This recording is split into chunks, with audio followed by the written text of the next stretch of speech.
మధ్యప్రదేశ్, రాజస్థాన్, ఛత్తీస్‌గఢ్ ఇట్లా బీజేపీ పాలిత రాష్ట్రాలు లేదా బీజేపీ కూటమిలో బీజేపీ నేతృత్వంలో నడుస్తున్నటువంటి ప్రభుత్వాలు. మన ఆంధ్ర ఇట్లాంటి చోట్లేమో వేరే అంటే తెలుగుదేశం ప్రభుత్వంలో బీజేపీ భాగస్వామ్యం. కానీ నేరుగా బీజేపీ పరిపాలిస్తూ బీజేపీకి మిత్రపక్షాలుగా వేరే వాళ్ళు ఉన్న రాష్ట్రాల్లో మాత్రం సిటిజన్‌షిప్ అమెండ్‌మెంట్ యాక్టు ఇవన్నీ ఒకటి నడిచిపోతున్నాయి. ఈ ఎన్ఆర్‌సీ గాని.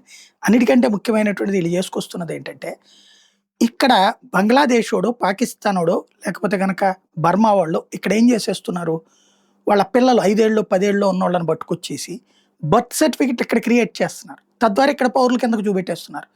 వాళ్ళు ఇక్కడ పుట్టారు కాబట్టి వాళ్ళ తల్లిదండ్రులు ఇక్కడోళ్ళే అన్నటువంటి కోణంలో తీసుకెళ్తున్నారు. ఇక్కడ అక్రమ చొరబాటుదారులు శరణార్థులుగా మారడం కాకుండా ఈ దొంగ లెక్కలు తీసుకొస్తున్నారు. ఇట్లాంటిది హాస్పిటల్‌లో ఇక్కడ ఈ బర్త్ సర్టిఫికేట్లు ఇచ్చే ప్రతిదాన్ని వెరిఫై చేపిస్తున్నారు. హాస్పిటల్‌లో కన్నారా లేదా? ఎందుకంటే హాస్పిటల్‌లో పుట్టిన దాన్నే బర్త్ సర్టిఫికేట్ లెక్క అక్కడ.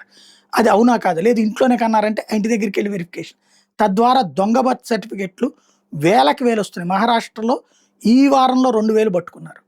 ఇట్లాగా ఓవరాల్‌గా ఆ దొంగ సర్టిఫికేట్‌లతో ఈ దేశంలోకి వచ్చిన వాళ్ళని కట్ చేస్తున్నారు.